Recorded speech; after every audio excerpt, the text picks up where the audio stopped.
గారు మనం టాపిక్ మాట్లాడదాం వేరే టాపిక్ మాట్లాడితే నేను వెళ్ళిపోతాను శ్రీనివాస్ గారి దగ్గరికి. రైట్, శ్రీనివాస్ గారు మీరు మాట్లాడండి.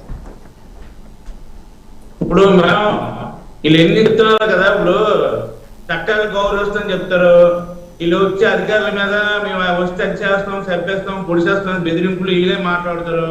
ఎన్నాక మొన్న చూసి రోజా గారు ఏం మాట్లాడారు, ఎలా మాట్లాడారు, పొద్దులు మాట్లాడారు. ఆ మాట్లాడిన మాటలు పోగు, మాకు చదువు సంస్కారం ఉంది మాట్లాడుతాం అంటారు. ఎన్ని మాటలు బుద్ధి మాట్లాడేది లేదు. ఈ రోజు కూడా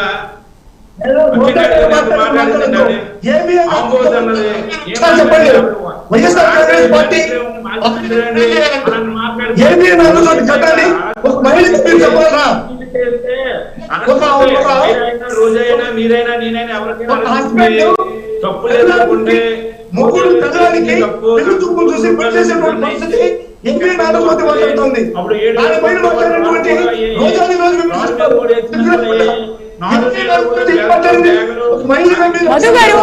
గారు శ్రీనివాస్ గారు మాట్లాడుతున్నారు, విందాం ఒకసారి. మధు గారు మీరు మాట్లాడినప్పుడు అందరూ విన్నారు కదా, ఆయన మాట్లాడతారు, మనం విందాము.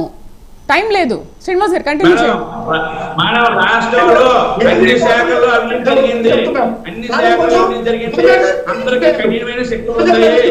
అది చూస్తే